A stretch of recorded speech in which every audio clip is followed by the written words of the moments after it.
श्रीहरिप्रेरणाया श्रीहरिप्रीत्यर्थम. श्रोते हो नमस्कार. आज आपण श्रीमद्भागवत या ग्रंथातील वेदव्यासांचा कुलवृत्तांत पाहणार आहोत. प्रथम गुरुवंदना.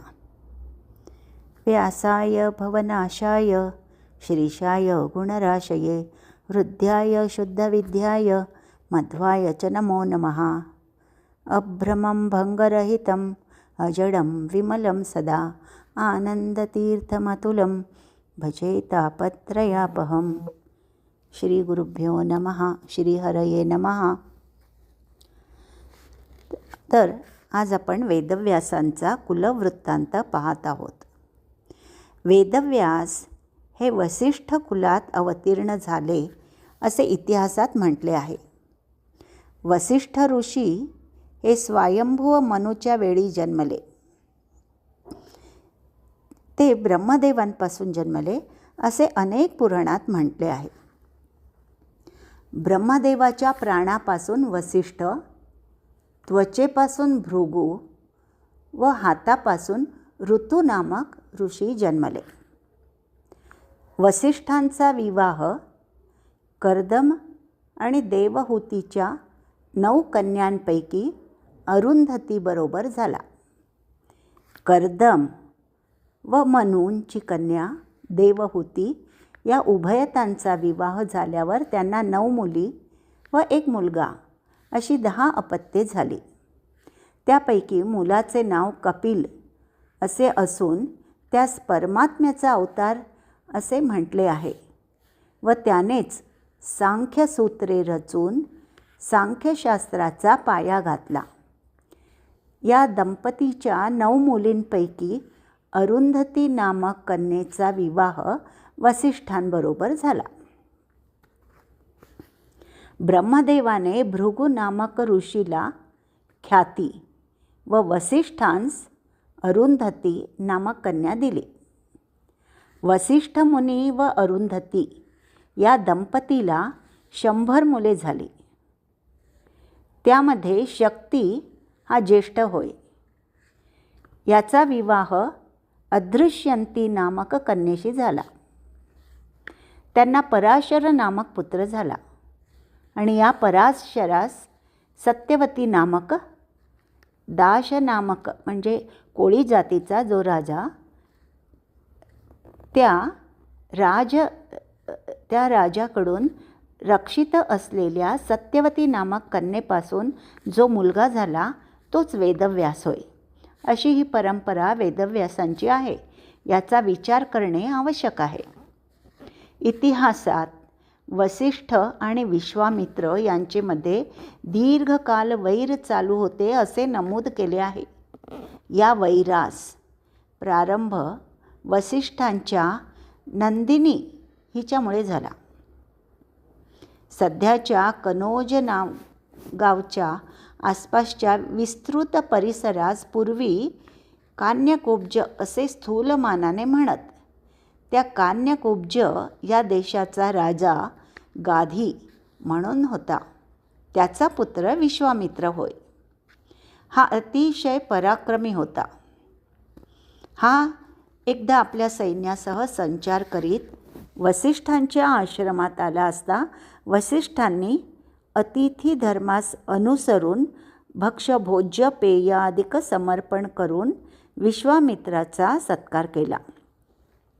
त्याचवेळी वसिष्ठांजवळ असलेल्या अतिशय सुंदर अशा कामधेनू सदृश्य नंदिनी नामक गायीला पाहून विश्वामित्राला ती गाय आपल्याजवळ असावी असे वाटून त्या गायीची मागणी त्याने वसिष्ठांजवळ केली व एका गायीसाठी 10,000 गायी देऊ असे म्हटले. पण वसिष्ठांनी त्याची मागणी मान्य केली नाही.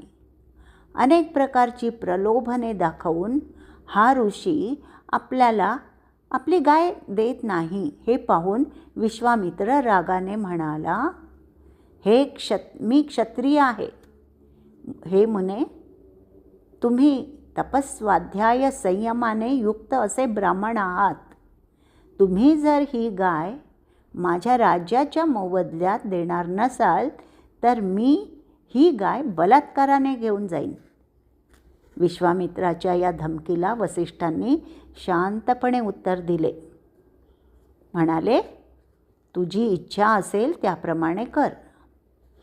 याप्रमाणे वसिष्ठांनी म्हटल्याबरोबर विश्वामित्राने आपल्या नौकराकरवी दाव्यांनी बांधून तिला नेण्याचा प्रयत्न केला. ती नंदिनी गाय जागची हलेना. तेव्हा राजाने चाबकाने मारण्यास प्रारंभ केला. तो चाबकाचा मार सहन न झाल्यामुळे ती गाय मोठ्यांदा हंबरडा फोरीत वसिष्ठांसमोर उभी राहिली आणि तेव्हा तिचा अभिप्राय जाणून वसिष्ठ मुनी त्या गायीला उद्देशून म्हणाले, क्षत्रियांचे बल तेज आहे, ब्राह्मणांचे बल क्षमा हे आहे. मी क्षमाबलाचा आश्रय करीत आहे. हा राजा तुला बलात्काराने नेत आहे. तुझी इच्छा असेल तर तू जा. मी तुझा त्याग करीत नाही. जर शक्य असेल तर तू येथेच राहा.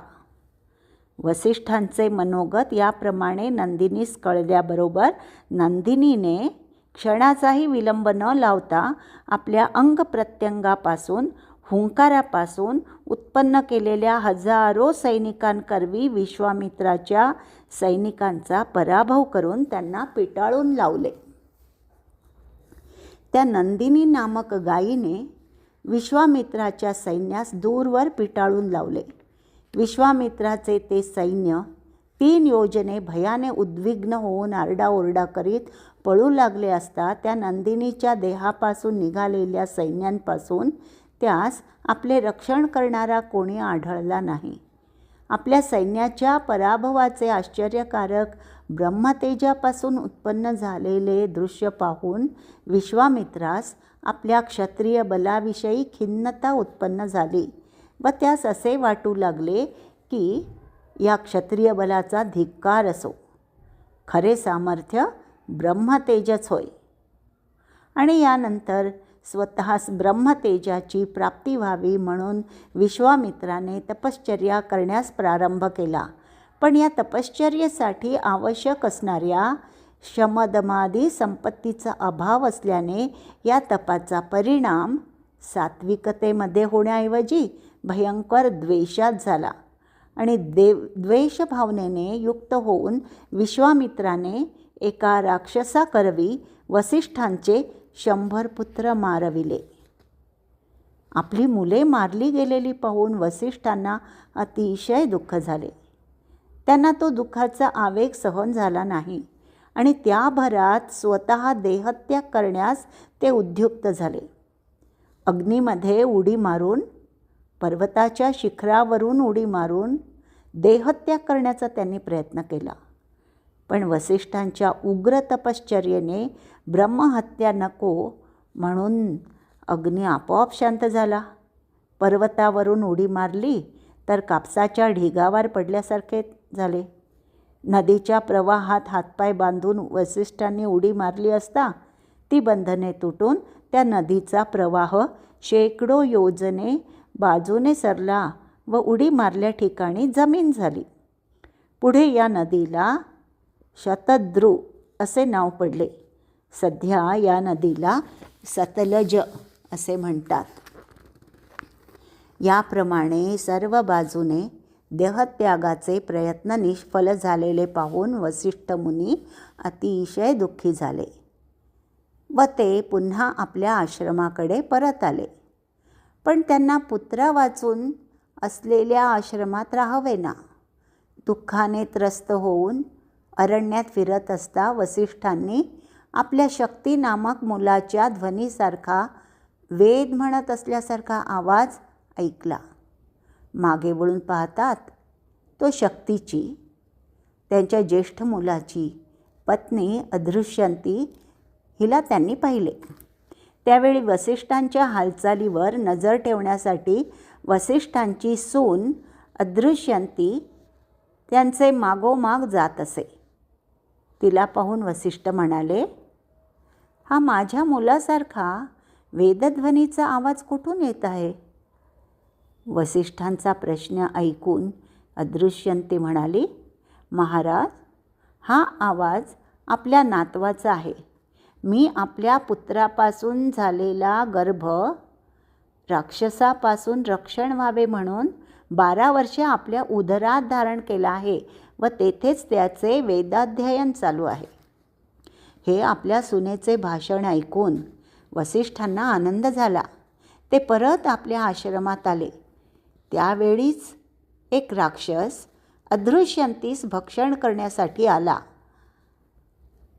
तेव्हा वसिष्ठांनी नुसत्या हुंकारानेच त्याला दूर सारले.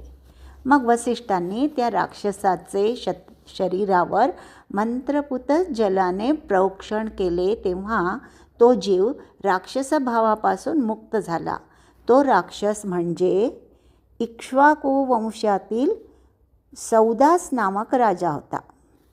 त्याला वसिष्ठ पुत्र शक्तीने दिलेल्या शापाने तो राक्षसभावास प्राप्त झाला होता.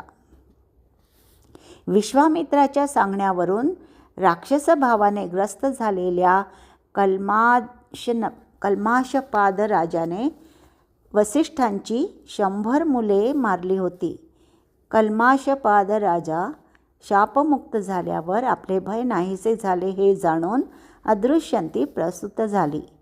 वसिष्ठांनी त्या मुलाचे नाव पराशर असे ठेवले व त्याचेपासून सत्यवती नामक दाशराज कन्येस जो पुत्र झाला तेच वेदव्यास होत. याप्रमाणे वसिष्ठांशी विश्वामित्राने धरलेल्या वैराचा परिणाम असा झाला. ही वैर परंपरा काही अंशी अजूनही अल्पांशाने चालू आहे. कारण वसिष्ठ व विश्वामित्र ही गोत्रे असलेल्या कुलांचे विवाह संबंध होऊ नयेत अशी प्राचीन धर्मशास्त्राची आज्ञा आहे. हा सर्व इतिहास कोणत्या वसिष्ठांसंबंधी आहे हे सांगणे कठीण आहे. कारण पुराणांमध्ये वसिष्ठांचे व्यक्तिमत्व निरनिराळ्या रीतीने भिन्न भिन्न काली रेखाटलेले आढळते. यावरून वसिष्ठ ऋषी अनेक असल्याचे कळून येते. वसिष्ठ कुलाचे मूळ पुरुष सृष्टीच्या प्रारंभी स्वयंभुव मनुच्या समकालीन होते असे पुराणांवरून कळते. मंत्रद्रष्टे, तत्त्वज्ञ, पुरोहित, राजमंत्रिमंडळात स्थान असलेले, ज्योतिषशास्त्रात पारंगत असे अनेक उल्लेख निरनिराळ्या ग्रंथात वसिष्ठांचे आहेत.